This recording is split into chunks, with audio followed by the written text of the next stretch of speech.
Hey everybody, welcome to another episode of Behind the Clipboard. I am so excited today to talk to Amanda Macchia, photographer extraordinaire. Hey Amanda, Hey, how are you doing? I'm great. I'm so happy to be here. I'm excited to talk to you. Yeah, long time no talk. We've been, very close during all this COVID pivot craziness. But I'm really excited to talk to you more about how you got here today and learn more about your story. And we'll provide some really good tips for couples right now that are in the process of looking for Mhm. their photographer. Can't So, wait. yeah, so let's start out with the who. Who is Amanda? So, tell me about your story and how you got into photography. Sure. So when I was a kid, I was incredibly creative. I always wanted to be a writer. That was what everybody said I was good at. So I loved writing stories and telling stories. When I went to college, I went to college for journalism.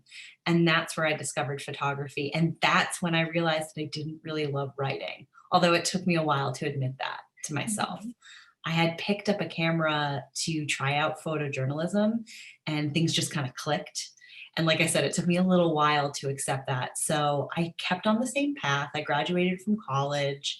I started to admit it to myself. So I got a job in marketing because I knew I didn't want to really be a regular journalist and writer. And it was in that career that I realized I needed to just take a chance. And I had at the time been photographing lots of musicians and creatives, and I've been taking pictures this whole time and organizing lots of music events and doing stuff like that. And I just decided to leave my full-time marketing job and start a photo business. And I did, and it's been 4 years now. And when I did it, I chose weddings because I wanted to pick something that was a bit more sustainable. And I didn't think I'd fall in love with it, but I definitely did. I fell in love with weddings so much. So that's what I do now. Weddings, portraits, families. It's wonderful.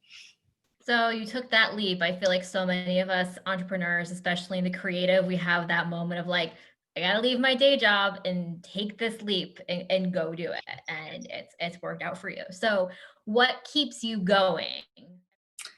That's such a good question. I think that when COVID hit, it was really tough. I knew that I wanted to keep my business going. I was so disappointed by all the weddings that I wasn't going to be able to photograph this year, and that in itself kind of kept me motivated for the following year.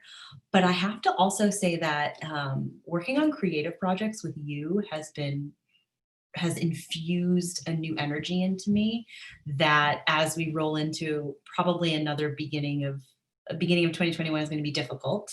As we get ready for that and dealing with that and working with our clients through that, all these creative projects with you have just been helping me stay positive and reminding me that this community is still here, that love is still here, and that we can still create good stuff whether we're in the middle of a pandemic or not. So, Yeah. No, that's really beautiful. I mean, it's definitely important and something that keeps us in the industry is there is a lot of industry love, which is kind of why I started this series of just wanted to showcase amazing people like you and the heart behind these companies because it's very reassuring when you are surrounded by people as passionate as you are and can keep you going, just as you said. yeah, yeah. Awesome. So we're going to dive into our hot topic, which is how to find your wedding photography style. So this may, for some people, I think may seem like an obvious thing, like, oh, I know what my photography style is. I am light and airy, or I like this. But I think, and I see this a lot with couples I work with, is, when we start to look for a photographer, they send me different photos on Instagram and Pinterest that they like. And it covers the board of different editing styles, different shot locations and poses and portrait styles and all of that. So what do you think are very important things to do for couples when what things should they be looking at when they're looking for photographers, noticing about pictures that they like, kind of when they start that process? Sure. Well, firstly, I think it's important to acknowledge that there's a lot out there and it's okay to be attracted to like all of it. I think that it's okay to start there and then you have to kind of whittle it down because you can't have all of it. But if you're okay with that, then you can start to move forward. That's what I find. When people want to try to fit everything in, that's when there start to be kind of like a roadblock. So I think that really the most important things to look for when you're looking for a wedding photographer are the shooting styles and the editing styles. Those are the two really big things. And there are kind of mainstays for each. Like there are three main shooting styles. There's traditional, there's photojournalistic, and then there's like the fine art editorial style. So traditional is really a throwback to your parents' wedding photos. It's photographers typically have like a standard shot list that they execute at every wedding. Their posing is tried and true. Think romantic, elegant, classic photography. Photographs are often taken at eye level with a consistent look to them throughout the final gallery. And the photographers tend to be really hands-on for most of the day. They kind of guide you through everything so that they don't miss a moment, that you don't miss a photo op. There are a lot of contemporary or even photojournalistic photographers that infuse a little bit of traditionalism into their day because at least from my perspective, I wouldn't know how to get through family photos without being super hands-on and traditional. And I kind of like the traditional family photos anyway. So that's one of them. The other one is photojournalistic, and this style is really all about capturing authentic moments as they unfold. It's, photographers try not to have a lot of influence on the day so that they can capture these immensely emotional, once in a lifetime moments that, again, are not composed by the photographer, but are captured authentically. The work tends to be a little bit more emotional, a little bit more heartfelt, lots of candids. Some of the most incredible emotive images that you see in wedding photography come from this approach. And a lot of photographers, kind of like with the traditional approach, will use this approach at different times in their day, like the ceremony when it's a little bit more easy to be a fly on the wall. But there are other photographers that embrace it fully, and that's how they run their wedding days. And you can really tell that from the gallery. And then the less common is the fine art editorial wedding photographers. And that style is hyperposed, it's atypical, it's trendy. They want to make you look like models. The goal is really to create a work of art with their images, and they do that as much as possible throughout the wedding day. So they're always considering the subject, the background, the lighting, the composition, everything to produce something highly creative. I think one of the most important questions that I like to ask my couples when we have our introduction calls is how do they see the photographer fitting into their wedding day? And then in addition, what are they most excited about in regards to their wedding photos? Because this tells me a lot.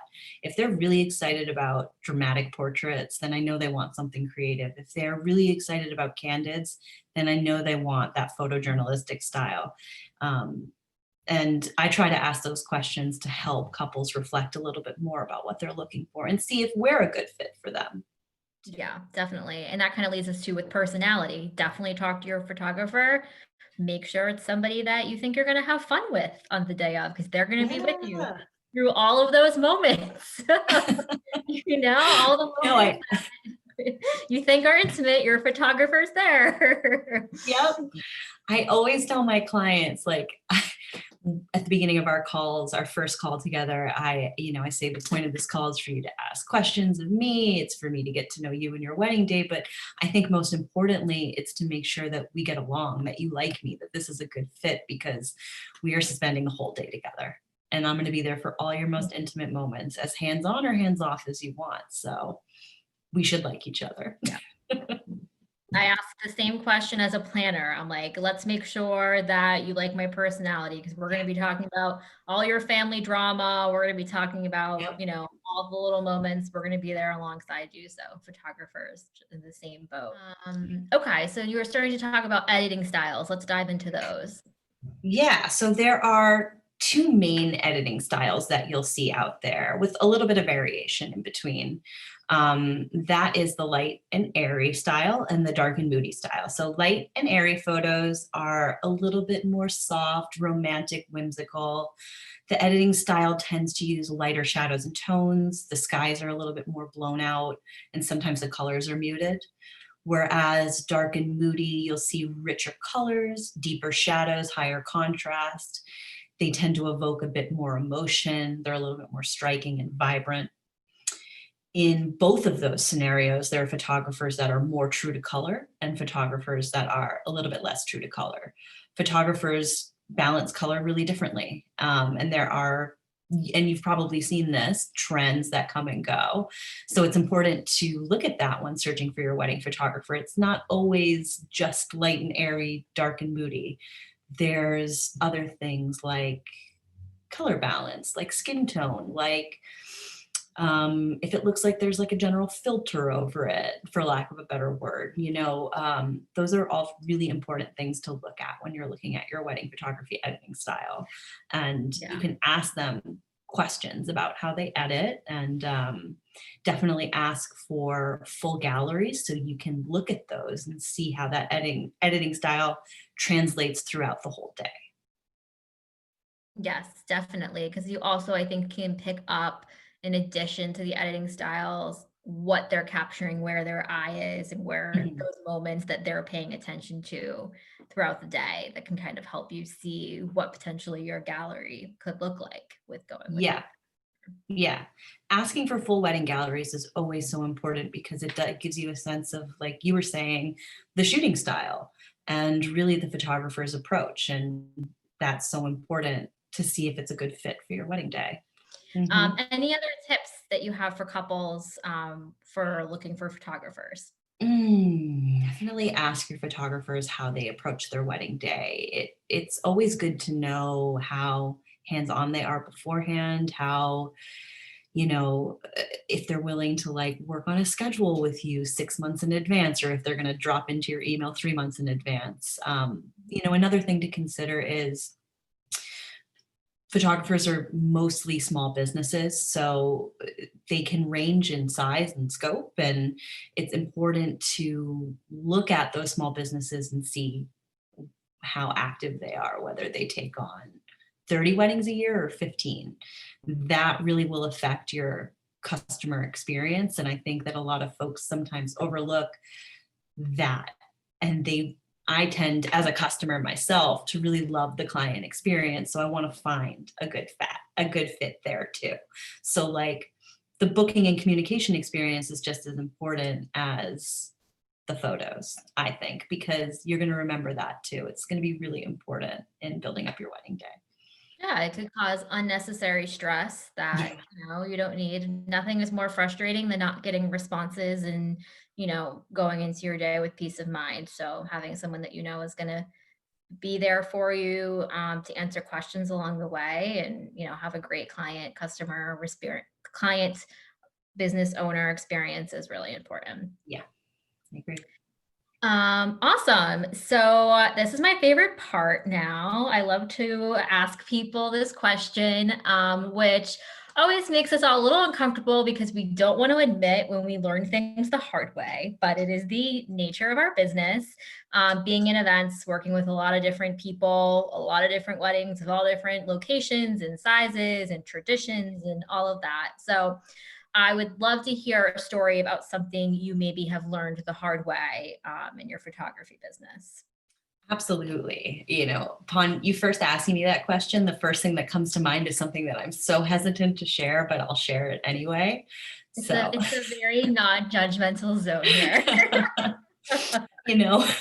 In 2020, I think we're all very aware of checking ourselves, or at least we should be. And that's something that I learned a little bit early on. It's just so important to check yourself, check your language on your website, think about how who you are and how you're representing yourself and your business. And, I'm a queer photographer, and after losing a couple potential clients last year who I was really excited about the potential to work with, I saw my website and my brand from a different lens. I was able to take a step back and see how heteronormative that I had presented myself, how heavily Caucasian the photos on my website were. And I realized that I was ostracizing my own community and the people that I'd really like to be serving. And it's really easy to do in our industry.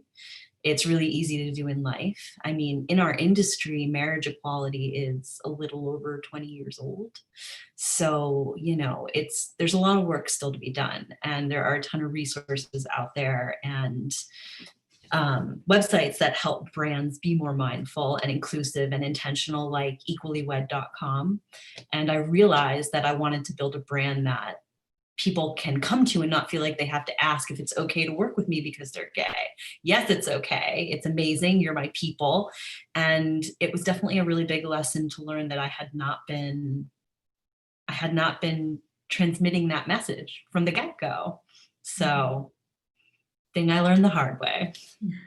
Yeah, but it's a beautiful thing. And I think that's, so humble of you to say that. I think so many people can relate to is you very often are not looking at what you're portraying out there from the other side. You're like, well, this is important to me and that's what I'm portraying out there. And I'm posting these things on Instagram, but does your brand actually represent that? And are you bringing that through to fruition in your messaging every single day? Yeah. So I think that's a really beautiful thing to share. And we're all, I know I'm working hard on it too, to make sure we're all just celebrating love in all shapes and forms and making sure that people are excited to work with us no matter, what they're going into the day with. So yeah, agreed. Well, as always, it's a pleasure to talk to you, Amanda. We could go on forever, I'm sure. Everyone, make sure you follow Amanda on Instagram at Amanda Macchia Photo and check her website out and all her amazing photos at amandamacchiaphoto.com. Just let me make sure I have that right. And make sure you follow us on Instagram at Kelly Elizabeth Events as well. Thanks so much, Amanda. We will see you soon. Thank you so much for having me, Kelly. It was a blast. Take care. Bye-bye. Bye.